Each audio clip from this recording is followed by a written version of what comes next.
Hello friends, आपका स्वागत है आपके चैनल ब्रेन फूड में। इस वीडियो में हम जो बीए प्रोग्राम के जो स्टूडेंट हैं 6 सेमेस्टर के, उनका जो पॉलिटिकल साइंस का सब्जेक्ट है अंडरस्टैंडिंग ग्लोबलाइजेशन, इसके exam question and most important question के हम डिस्कस करेंगे। इससे पहले मैं आपको बता देती हूँ कि मैंने आपको इस सब्जेक्ट की जो वीडियोस है ना अपने चैनल पर प्रोवाइड कर रखी है विद नोट्स। मैंने आपको उसमें अच्छे से वो समझा रखा है। वो मेरे खुद के हैंडमेड नोट्स है। मैंने आपको उसके अंदर एक एक पॉइंट को क्लियर करके, जो बुक में आप देखते हैं, जो सोल की जो बुक्स मिलती हैं, उसमें कितना ज़्यादा मतलब वो लिखा होता है, बहुत पॉइंट्स में नहीं लिखे रहते कुछ भी टॉपिक्स। बट जो मैंने आपको नोट्स उसमें दे रखे हैं ना, जिस नोट्स के थ्रू मैंने आपको पढ़ाया है उस वीडियो में, तो उसके अंदर मैंने आपको बिल्कुल बाय पॉइंट टू पॉइंट उसमें मैंने आपको लिख के हर चीज़ें एक्सप्लेन कर रखी है। तो अगर आपने वो वीडियोस नहीं देखी होंगी तो आप उसको एक तरीके से अपने रिवीजन के तौर पर उस वीडियो को ज़रूर देख लेना। अगर आपने पहले पढ़ भी लिया या नहीं भी पढ़ा है, वो वीडियो आपके लिए बहुत ज़्यादा यूजफुल रहेंगे। क्योंकि अगर आपने पढ़ लिया है ना, तो अगर आप उस वीडियो को देखते हो तो अगर आपके माइंड में कुछ भी डाउट होगा या किसी भी टॉपिक को लेकर कुछ अंडरस्टैंडिंग नहीं होगी इतनी अच्छी, तो आपको उस वीडियो से क्लियर हो जाएंगे। और प्लस अगर आपने नहीं पढ़ रखा है तो भी अगर आप उस वीडियो को देखते हैं तो आप इतना तो ज़रूर पढ़ लेंगे ना उस वीडियो को देख कर ही ओनली। ये भी नहीं कि मैं बोल रही हूँ कि आपको नोट्स बनाने की ज़रूरत पड़ेगी, कुछ भी ये करने की ज़रूरत नहीं पड़ेगी। इतना आप उस वीडियो को देखने से ही एकमात्र आपको ना पेपर में इतने आप वो हो जाएंगे, एबल हो जाएंगे कि हाँ आप उस क्वेश्चन को ईजिली बना सकेंगे अगर कोई भी क्वेश्चन आता है आपके एग्जाम में। क्योंकि मैंने आपको इस वे में ही समझाया है कि आप अपने आप से उस क्वेश्चन को बनाकर लिख पाएंगे अगर उस टॉपिक से आपको कोई भी पेपर में एग्जाम में क्वेश्चन आते हैं तो आइए अब हम इस वीडियो को स्टार्ट करते हैं। तो इसके जो फर्स्ट क्वेश्चन है वो है कि वैश्वीकरण के आर्थिक आयाम का परीक्षण कीजिए। अब मैं आपको बता देती हूँ कि जो वैश्वीकरण है ना, इसको कभी कभी ना भूमंडलीकरण भी कहते हैं। पेपर में आपसे भूमंडलीकरण भी करके आपसे क्वेश्चन सीधे पूछ सकता है, तो आप इसमें कंफ्यूज मत होना। क्योंकि कई कई जो पेपर्स हुए थे ना प्रीवियस ईयर्स, मैंने कई पेपर्स को मैंने एनालाइज किया, उसकी में मैंने देखा कि कई जगह पे ना जो वैश्वीकरण था उसको है ना भूमंडलीकरण करके भी लिख रखा था। तो कई बच्चे उसको बहुत ज़्यादा डाउट हो रहे थे कि आखिर में ये वर्ड क्या दे दिया। तो इससे आपको कंफ्यूज नहीं होना है। मैंने बताया ना आपको कि ये मैंने यूनिट जो फर्स्ट है ना, इसके मैंने बहुत डिफरेंट नेम बता रखे हैं जो पेपर में आपके पूछे गए हैं। मैंने उसमें हर एक चीज़ें क्लियर कर रखी है। अगर आपने वो वीडियोस नहीं देखी होंगी तो ज़रूर देख लेना आप। सेकंड क्वेश्चन है, तो इसमें ना आपको ना फर्स्ट क्वेश्चन में इसके आर्थिक आयाम के बारे में बताना है कि आर्थिक प्रभाव क्या पड़ता है। नेक्स्ट है आपका कि वैश्वीकरण के कारण राज्य संप्रभुता का पतन हुआ है। अब वो कैसे हुआ है कि जो राज्य की जो संप्रभुता है उसका एक तरीके से विनाश हुआ है, वो हुआ है, पतन हुआ है। क्या आप इस बात से सहमत है? और अगर आप इस बात से सहमत हैं तो इसके कारण बताइए। अगर आपको इसके आंसर चाहिए ना, तो आपको मैं बता रही हूँ ना कि उस वीडियो को देखेंगे ना तो उसके अंदर आपको इन सबके आंसर्स मिल जाएंगे। जो मेरी यूनिट जो मैंने फर्स्ट चैप्टर बना रखी है, चैप्टर फर्स्ट चैप्टर ग्लोबलाइजेशन का, वो कुछ 15 या 13 मिनट की वीडियो है। उसके अंदर है ना मैंने आपको लिख रखा। और जब राजनीतिक प्रभाव का टॉपिक आया ना, राजनीतिक प्रभाव के अंदर ही मैंने आपको राज्य संप्रभुता का पतन हुआ है इसके बारे में भी अच्छे से एक्सप्लेन कर रखा है कि कैसे पतन हुआ है। तो अगर आप उसको देख लेंगे तो आपको ये हो जाएगा कि हाँ आपको लिखना क्या है इसके अंदर। और पतन हुआ है तो आप इस बात से सहमत हैं कि नहीं है, सहमत हैं तो क्यों है, इसका आपको कारण बताना है। तो ये चीज़ इसके अंदर बतानी है। नेक्स्ट आपका कि महामारी रोगों के प्रसार के लिए वैश्वीकरण किस प्रकार उत्तरदायी है।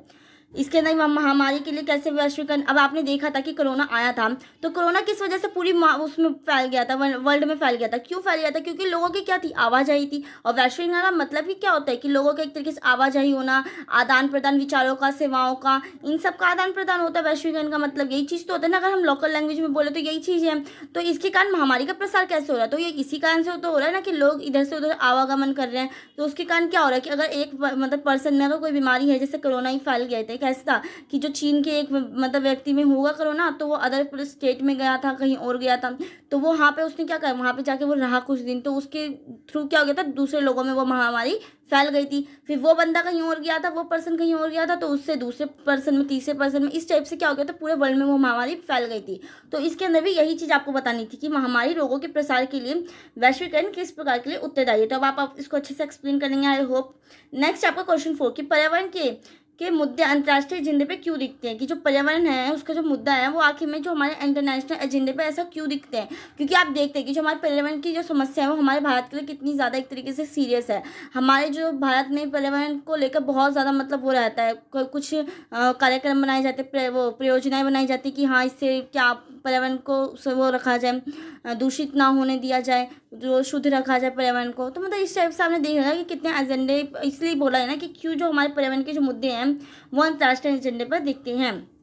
क्वेश्चन 5 आपका कि सुरक्षा परिषद के समक्ष विभिन्न चुनौतियां क्या हैं, इन चुनौतियों के लिए आलोक में क्या संभव सुधार किए जा सकते हैं, कि जो सुरक्षा परिषद है उसके लिए क्या क्या चुनौतियां दी गई हैं समक्ष, और इन चुनौतियों के आलोक में क्या क्या संभव सुधार किए जा सकते हैं। इसके बारे में आपको इसके सुधार बताने हैं कि अगर उसके अंदर कुछ कमी है जो सुरक्षा परिषद है तो उसके, ये आपका यूनिट 3 का पॉइंट है, या अगर आप यूनिट 3 पढ़ेंगे ना तो उसी के अंदर आपका ब्रिक्स और ये सब है, ब्रिक्स है, IMF है और ब्रिक्स भी है, तो ये सब आपके कुछ उसी के अंदर टॉपिक्स हैं। तो अगर आप उसको पढ़ेंगे तो आपको ये सब क्लियर होते चला जाएगा। मैंने हर एक टॉपिक को अलग अलग उसमें बता रखा है आपको। नेक्स्ट क्वेश्चन 6 है आपका वैश्विक गरीबी के परिरेखा को रेखांकित कीजिए और पूर्ण वितरण हेतु उचित रणनीतियों का सुझाव दीजिए। क्वेश्चन 7 है आपका समकालीन विश्व में ब्रिक्स की भूमिका का परीक्षण कीजिए। अब हमारे जो विश्व में ब्रिक्स की क्या भूमिका, ब्रिक्स करता क्या है, ब्रिक्स के अंदर कौन कौन से देश हो जाते हैं। जैसे कि आप जानते हैं इसके अंदर ब्रिक्स ऐसे करके लिखते हैं हम, पहले वैसे तो ना इसके अंदर ओनली है ना 4 थे, ब्रिक बोलते थे हम इसको, बट बाद में हमारा जो साउथ अफ्रीका था वो जुड़ा था। तो बी से क्या है आपका ब्राज़ील है, आर से क्या आपका रशिया है, आई से क्या आपका इंडिया है, और सी से आपका क्या है चाइना, और एस से साउथ अफ्रीका है। तो इसको यही है, इसी के नाम पर ये जो 5 देशों का जो सम्मेलन है ना, इन्हीं के नाम पे क्या पड़ा है, एक तरीके से इसका नाम पड़ा है ब्रिक्स। और इसके अंदर पहले ये ओनली इसको हम ब्रिक बोलते थे, बट जब ये साउथ अफ्रीका जुड़ा था तो उसके बाद इसको ब्रिक्स कहा था। ये मे बी है ना आपका 2010 में इसका नाम ब्रिक्स हो गया था। ओके, मैं आपको श्योरिटी नहीं दे रही, बट हाँ मैंने उस चैप्टर के अंदर आपको अच्छे से एक्सप्लेन करा कि ब्रिक्स की वो क्या है, फुल फॉर्म क्या है, ब्रिक्स की क्या भूमिकाएं हैं, ब्रिक्स के लाभ, मतलब ये सब मैंने आपको बता रखा है। नेक्स्ट है आपका आतंकवादी वैश्वीकरण से आप किस प्रकार से सहमत है, संबंधित है, सॉरी, आतंकवाद वैश्वीकरण से किस प्रकार से संबंध, जो आतंकवाद है वो एक तरीके से वैश्वीकरण से कैसे कोरिलेट करता है, कैसे एक तरीके से उससे संबंध रखता है, कि क्या वैश्विक वो आतंकवाद भी वैश्वीकरण के कारण ही फैलता है क्या। तो इसके बारे में आपको वो करना है, विचार करना है। तो यही चीज़ थी, ये आपका जो है ना फर्स्ट पेपर में आया था, मतलब ये आपका कुछ प्रीवियस ईयर जो एक पेपर में आपकी ये 8 क्वेश्चन आए थे।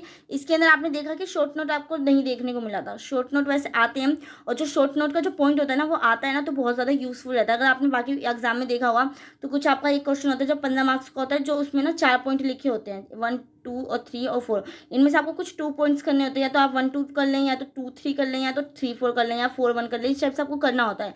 तो ये ना बहुत मार्क्स वो होता है, पॉइंट होता है। अगर मेरा पॉइंट ऑफ व्यू से देखें तो उसमें एक तरीके से हम इजीली मार्क्स गेन कर पाते हैं, क्योंकि ना उसके अंदर मान लीजिए आपसे यूँ पूछ लेते हैं वैश्वीकरण क्या है, मतलब शॉर्ट नोट में लिखना होता है वो चीज़ें आपको, कि अगर आपने उस चैप्टर से रिलेटेड कुछ पढ़ रखा है ना तो आप उसको ईजिली लिख सकते हैं। और जो आपने ये क्वेश्चन देखे, तो अगर आप देखेंगे ना तो ये बुक से एक भी क्वेश्चन नहीं आया पूछा गया है, मतलब बुक्स का वो तो दिया गया है कि हाँ पॉइंट अगर आपने वो समझ रखा है तभी आप इसको बनाकर लिख पाएंगे, बट एक्यूरेट वही चीज़ उठाकर नहीं दे दी गई है, कि आपको थोड़ा सा अपना माइंडसेट यूज़ करके ही आप इस क्वेश्चन को सॉल्व कर सकते हैं। अब हम देखते हैं सेकंड पेपर में था जो, अब ये यहाँ तक तो आपका फर्स्ट पेपर था, सेकंड पेपर आपको यहाँ से 9 से, कि वैश्वीकरण क्या है, वैश्वीकरण के गुणों और अवगुणों की व्याख्या करें, कि वैश्वीकरण के क्या लाभ है, वैश्वीकरण से क्या हानियाँ हैं, इसमें से आप ये भी लिख सकते हैं। तो यही चीज़ है कि वैश्वीकरण हमारे लिए कैसे प्रॉफिटेबल रहा है और कैसे हमारे लिए वो ज़्यादा मतलब नुकसानदायक रहा है। कि जैसे कि आपने देखा कि वैश्वीकरण के कारण क्या होता है, वैश्वीकरण के वो कारण वो राज्य की संप्रभुता का पतन होता है, या फिर वैश्वीकरण के कारण आप देखते हैं कि आतंकवाद बढ़ता है या महामारी बढ़ती है, मतलब इस टाइप से आप इसके नुकसान, या हमारा जो कल्चर है, संस्कृति है, संस्कृति पर कैसा इफेक्ट पड़ रहा है कि हम पश्चिमी संस्कृति को अपनाते जा रहे हैं। जैसे कि आप देखते हैं कि पहले हमारे टाइम में वो जो मतलब पुराने टाइम में क्या होता था कि लोग क्या पहनते थे, साड़ी, धोती, कुर्ता, ये सब पहनते थे, बट इस टाइम पे आप देखते हैं कि गर्ल्स कैसी जीन्स वीन्स ये सब पहनती रहती हैं।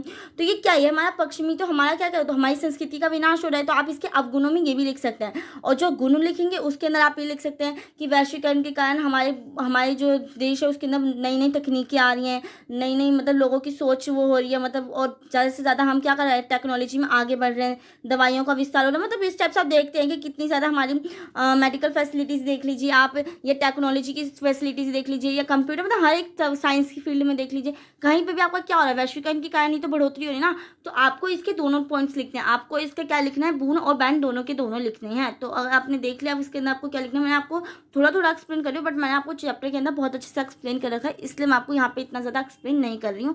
फिर भी मेरी यही कोशिश है कि मैं आपको क्वेश्चन को अच्छे से एक बार बता सकूँ। नेक्स्ट क्वेश्चन है आपका कि मुक्त अंतर्राष्ट्रीय व्यापार को बढ़ावा देने में विश्व व्यापार संगठन की क्या भूमिका रहेगी। जो वर्ल्ड ट्रेड ऑर्गेनाइजेशन है आपका WTO, ओके, इसके बारे में आपसे पूछा कि इसकी क्या भूमिका रही है मुक्त व्यापार को बढ़ावा देने में। मुक्त व्यापार का मतलब होता है कि बिना रोक टोक के, मतलब ये नहीं है कि आप अगर जैसे हम देखते हैं अभी इस टाइम पे क्या होता है, हमारा अगर हमारे देश में किसी चीज़ की कमी होती है या जो तेल वेल ये सब का होता है, हम आवाजाही कहाँ से करते हैं, बाहर के देशों से करते हैं। तो ये क्या है, ये मुक्त फ्रीडम हो रहा है। ये नहीं है कि इस पर कुछ बैन लग रखा है कि ये नहीं, हम इस देश से कुछ सामान नहीं ला सकते, या हमारा सामान जो है दूसरे कंट्रीज में नहीं जा सकता। तो अभी तो ये चीज़ नहीं हो रही है। तो इसका मतलब कि क्या है कि मुक्त अंतर्राष्ट्रीय व्यापार को ही बढ़ावा दिया गया है कि बिना किसी बंदिश के, मतलब बिना किसी प्रतिबंध के हम क्या कर पा रहे हैं, व्यापार कर पा रहे हैं। तो इसी को कैसे ये इसकी यही चीज़ पूछा गया ना कि इसको वर्ल्ड ट्रेड ऑर्गेनाइजेशन कैसे इसकी भूमिका इसमें चर्चा करने की क्या भूमिका रही है इसके अंदर। अपने उत्तर के पक्ष में तर्क दीजिए। जो आपने उत्तर दिया उसको आपको बताना है कि हाँ आप ये इस कारण से ही हो पा रहा है। अगर आपने मतलब लिखा है कि हाँ वर्ल्ड ट्रेड ऑर्गेनाइजेशन जो है वो अच्छा वर्क कर रहा है, मुक्त व्यापार को बढ़ावा दे रहा है, तो वो किस रीज़न से दे रहा है, आपको इसका रीज़न भी देना है। तो यही चीज़ इसने बोली क्वेश्चन में। क्वेश्चन 11 आपका कि वैश्विक सामाजिक आंदोलनों से आप क्या समझते हैं। जो सामाजिक आंदोलन होते हैं, जैसे आपने देखा चिपको आंदोलन था, ये सब क्या, ये सामाजिक आंदोलन ही है। और विश्व राजनीतिक पर इसके उसके प्रभाव का मूल्यांकन कीजिए। तो इसका राजनीति पर क्या इफेक्ट पड़ता है, आपको इसके बारे में बताना है।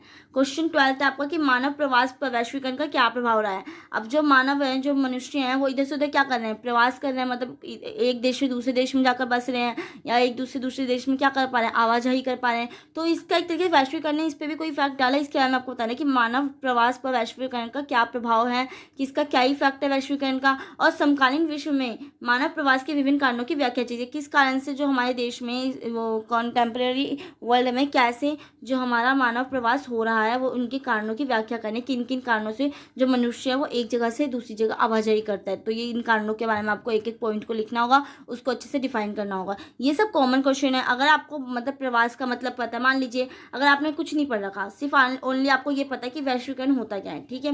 अब आपने वैश्वीकरण का मान लिया कि हाँ, वैश्वीकरण को आपको पता है कि क्या होता है कि एक स्थान से दूसरे स्थान पर जो हमारे आवाजाही होती है, या हमारी जो बुद्धि का, जो हमारे सामान का, या किसी भी चीज़ का क्या करना, एक तरीके से वो करना, आवागमन होना, तो वो क्या होता है, वैश्वीकरण होता है। तो अब आपको ये चीज़ टर्म पता है, प्लस आपको ये पता है प्रवास का मतलब, तो आप इसको आराम से लिख सकते हैं। आपको कोई ये नहीं है कि कोई दूसरा आपको इसके आंसर प्रोवाइड करवाएगा तो ही आपको ये चीज़ लिखनी है, क्योंकि इसमें आपका थोड़ा सा माइंड अपना यूज़ होना चाहिए। आप इतने एबल हैं, इतने बड़े बच्चे हैं कि आप इसको आसानी से लिख सकते हैं। ऐसा कुछ नहीं होता कि हाँ आपको मैं अगर इसको आंसर अच्छे से आपको प्रोवाइड करवाऊंगी तभी आप इसको लिख सकते हैं। आप इजीली भी इसे आराम से लिख सकते हैं। क्वेश्चन 13 आपका कि अंतर्राष्ट्रीय शांति और सुरक्षा के लिए एक चुनौती के रूप में अंतर्राष्ट्रीय आतंकवाद का आलोचनात्मक विश्लेषण कीजिए। नेक्स्ट क्वेश्चन आपका अंतर्राष्ट्रीय समुदाय के समक्ष प्रमुख पर्यावरणीय मुद्दों पर प्रकाश डालना। जो पर्यावरण के लिए जो मुद्दे हैं, मतलब जो उसके नुकसान करवा सकता है या कुछ, मतलब इनके मुद्दों पर क्या करना, आपको प्रकाश डालना है कि क्या क्या एक तरीके से इश्यूज वो हो रहे हैं, मतलब राइज हो रहे हैं, उठ रहे हैं इनके ऊपर, ठीक है, पर्यावरण के। अब नेक्स्ट क्वेश्चन 15 क्वेश्चन है वैश्वीकरण के आर्थिक एवं प्रौद्योगिक आयामों की समीक्षा करने की। आर्थिक प्रभाव क्या पड़ा है वैश्वीकरण के ऊपर, और वैश्वीकरण के कारण जो आर्थिक प्रभाव है वो क्या पड़ा है, और प्लस आपका जो टेक्नोलॉजी जो प्रौद्योगिकी है उसमें क्या इफेक्ट पड़ा है, प्रभाव पड़ा है। तो इसका मैं आपको बताना है। तो आपने देखा कि जो सेकंड पेपर था उसके अंदर भी आपका शॉर्ट नोट का नहीं दे रखा था। वैसे मेरे अकॉर्डिंगली आते हैं शॉर्ट नोट के क्वेश्चन आप में, क्योंकि ये थोड़े पुराने हैं तो इस टाइम पे नहीं भी आए होंगे।